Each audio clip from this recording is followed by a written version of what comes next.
प्रिय पप्पा, तुमच्या रिटायरमेंटची मी खरंच वाट पाहत होते. पण आजचा दिवस येता येता मी रोज आईला आणि स्वीटीला विचारत होते की आता पप्पा काय करतील ग. शाळा आणि रिटायरमेंट झाल्यावर वेळेचे खूप पक्के, कामाशी खूप एकनिष्ठ, शाळेतल्या विद्यार्थ्यांशिवाय ज्यांना करमूच शकत नाही अशी व्यक्ती आता रिटायर झाल्यावर काय करणार हा फार मोठा प्रश्न होता.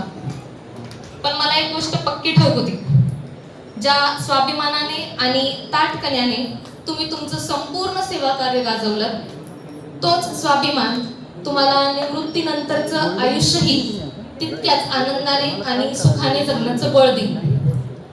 यासोबत जेव्हा मी मागे वळून पाहते तेव्हा अशा बऱ्याच गोष्टी आहेत ज्या मला खूप इमोशनल करतात. तुमच्या बालपणाबद्दल ज्यांच्याकडून ऐकलंय, आजी, आत्या, आई, त्यात तुम्ही कष्टच करत होता. तरुणपण आणि अगदी आजच्या दिवसापर्यंत उगवणाऱ्या प्रत्येक सूर्यासोबत मी तुम्हाला कष्ट करताना पाहिलंय. सकाळी 7:30 पावणे 8 वाजता घराबाहेर पडायचं. शाळेतही कधीच निरर्थक टाइमपास, व्यर्थ गप्पा यापेक्षा विद्यार्थ्यांसोबत वेळ घालवणं, त्यांना लेझिम शिकवणं, मल्लखांब शिकवणं, विद्यार्थ्यांसोबत त्यांच्यातलाच एक होऊन राहणं, सुट्टीच्या दिवशी सुद्धा शाळेचंच काम करणं, हे सगळं मी पाहिलंय. आणि इतकी सगळी आयुष्यात कामाची रेलचेल असताना सुद्धा मला आनंद ह्या गोष्टीचा वाटतो, तुम्ही कधीच तुमच्यातला बाप, नवरा, मुलगा, भाऊ या भूमिकांकडे दुर्लक्ष केलं नाही. माझ्या शाळेच्या ड्रेसला कडक इस्त्री करण्यापासून मला कोंबडा असलेला भांग पाडून देणं, शाळेत सोडायला जाणं, घ्यायला येणं, सुरुवातीच्या काळात परिस्थिती नाजूक असताना सुद्धा माझे प्रत्येक वाढदिवस जोरात साजरे करणं, हौशीने त्या काळी कॅमेरा घेणं, त्यात सगळ्यांचे फोटो काढणं, आणि या पलीकडे परिस्थिती नव्हती म्हणून शाळेला सुट्ट्या लागल्या की सुरत पर्यंत फळं इम्पोर्ट एक्सपोर्ट करायला चालणं, घरी एक्स्ट्रा इन्कम साठी 30-30 रुपयांचं ट्युशन घेणं, 1-1 रुपयाची बचत करून आमचं आयुष्य सुखकर बनवणं आणि एवढं मोठं साम्राज्य निर्माण करणं मला सगळं आठवतंय.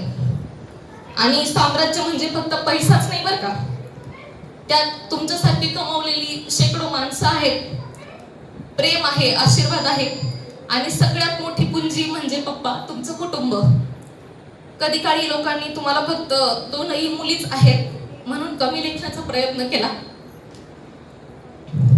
असेल, पण पप्पा, बापरे, ठीक आहे, पण पप्पा आम्ही दोघेही नेहमी जबाबदारीने आणि सुसंस्कृतपणे वागवून तुमची मान आदराने ताट राहील असंच आयुष्य जगलोय आणि जगतोय. इथेच तुमचे संस्कार जिंकलेत. तुम्ही आम्हाला कधीच मुलांपेक्षा कमी समजलं नाही, उलट पंखात उडायला बळ दिलं, उत्तम शिक्षण दिलं, स्वतःच्या पायावर उभं केलं. लोक काय बोलतात याने तुम्हाला कधीच फरक पडला नाही, कारण समाज पाहतोय तुमच्या दोन्ही मुली तुमच्या पाठीशी मुलांपेक्षा जास्त खंबीरपणे उभ्या आहेत आणि अभिमानाने उभ्या आहेत. तुमच्या या प्रवासात तुमच्या पाठीशी सावलीसारखी उभी राहिलेली आमची आई. आज लोक तुमच्याकडे बघतात तेव्हा पती पत्नी असावे तर असे ज्यांनी कधीच एकमेकांची साथ सोडली नाही असं कौतुकाने म्हणतात. तुमच्या कडक आणि शिस्तीच्या स्वभावाला आईच्या मऊ आणि सहनशील वृत्तीची जोड मिळाली म्हणून आपल्या घराचं गोकुळ होऊ शकलं हे मात्र नक्की. आईने आयुष्यभर तुमच्या प्रत्येक निर्णयात तुम्हाला साथ दिली, तुमच्या सुखदुःखात सोबत राहिली.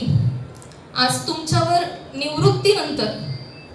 निवृत्तीनंतर तिच्याही मनावरची एक काळजी मिटणार आहे.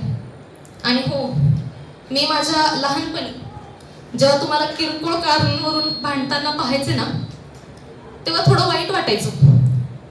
पण आता मात्र माझं लग्न झालंय आणि जेव्हा आमची भांडणं होतात तेव्हा मला खरं गुपित समजलंय, जिथं खरी भांडणं असतात तिथंच खरं आणि अथांग प्रेम असतं. तुमची ती भांडणं खरंच किती नॉर्मल होती हे आता मला समजतं. आता तुम्ही निवृत्त झाला तर एकमेकांशी भांडायला तुम्हाला आणखीन जास्त वेळ मिळणार आहे फक्त भांडणांमध्येही हेच प्रेम आयुष्यभर टिकवून ठेवा, एवढीच सदिच्छा. मी कधीच कोणते उपवास केले नाही, खूप देवदेव केले नाही, पण तरी सुद्धा मला चांगले आई वडील, चांगलं शिक्षण, लग्नानंतरही धारकरांसारखा चांगला परिवार, नवरा, सासू सासरे, एक कुणी लेकरू, मला असं वाटतं हे सर्व तुमच्याच पुण्याईने आहे. आईची प्रकृती कधी कधी थोडी नरम गरम असते, त्यामुळे तुमचीही ओढाताण होते, धावपळ होते. पण पप्पा, आतापर्यंत कामाच्या व्यापातून तुम्हाला तिची काळजी घ्यावी लागत होती वेळ काढून. आता मात्र तुमच्याकडे वेळ राहील, त्यामुळे आईला तुमच्या चिडचिडीची नाही तर धीराची आणि प्रेमाची जास्त गरज आहे. तुमचं असणं आणि तुम्ही दिलेला मानसिक आधार हेच तिच्यासाठी जगातलं सगळ्यात मोठं औषध आहे. तुम्ही दोघं मिळून एकमेकांच्या आरोग्याची काळजी घ्या, हेच आमचं मागणं आहे. माझ्या आयुष्यात तुम्ही दोघं सुखरूप असणं, माझा बाप माझ्या पाठीशी खंबीरपणे उभा आहे आणि माझ्या आईचं भरभरून प्रेम माझ्या जवळ आहे, हा विचारच मला जगाशी लढाईचं सर्वात मोठं पाठबळ देतो. आमच्यासाठी का होईना, पण तुम्ही दोघांनी स्वतःच्या आरोग्याला पहिली पसंती दिली पाहिजे. गेल्या महिन्यात घरच्या लग्नात आईचे पाय दुखत होते.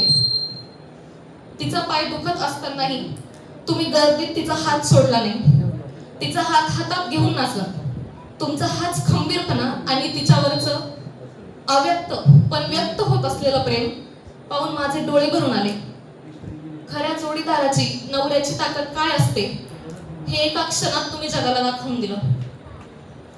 मला तुमच्या एका गोष्टीचा नेहमी खूप अभिमान वाटत आलाय, ती म्हणजे तुमची माणसांची पारख.